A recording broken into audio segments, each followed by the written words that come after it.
Dito sa likod ko, may ano palamuti. Pasensya na. Kumusta kayo mga lalabs?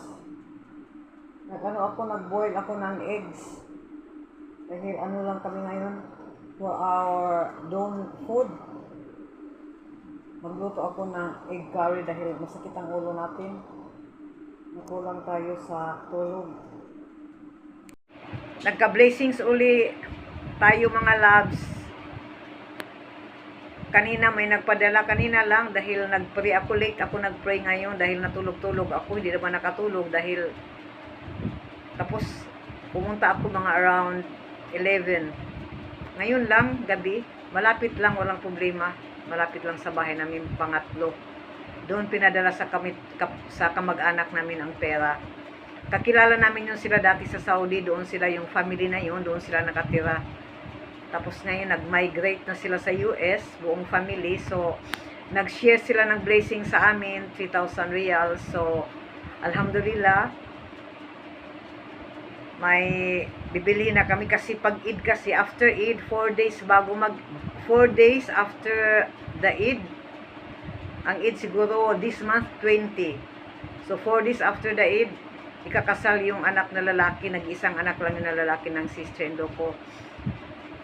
Ano sila, medyo, may kaya din sila mga loves, hindi naman sa pagmayayabang yung mga sister-in-laws ko dahil may tinapos din sila. So, maganda ang reception nandoon sa ano talaga yayamanin na reception hall.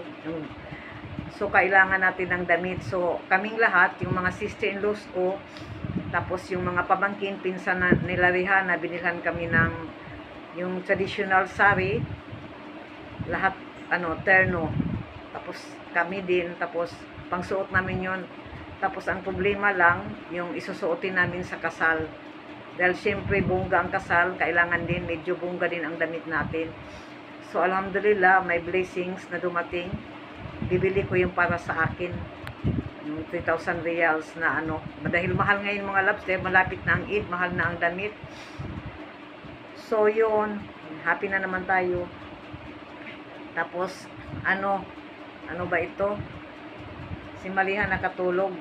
Sana tuloy-tuloy na yung niya. Hinipuan ko siya, hindi na siya gaano mainit.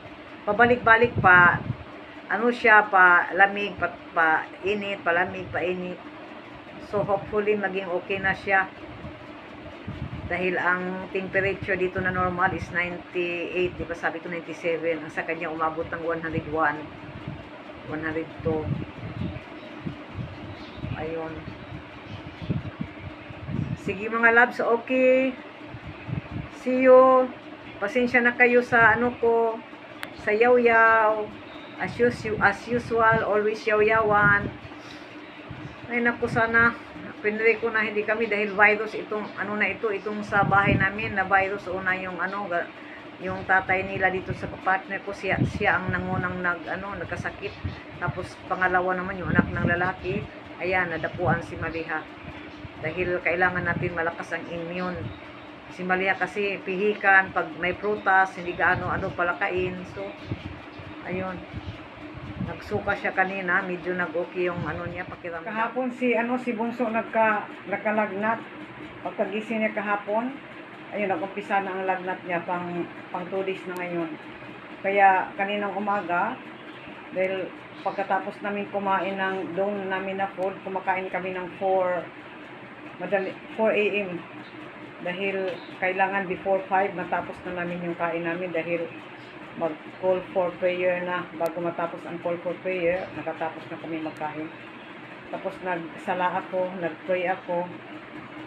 Pagkatapos nakatulog ako siguro ng mga around 6:30. Tapos nagising si Maliha ng alas 8.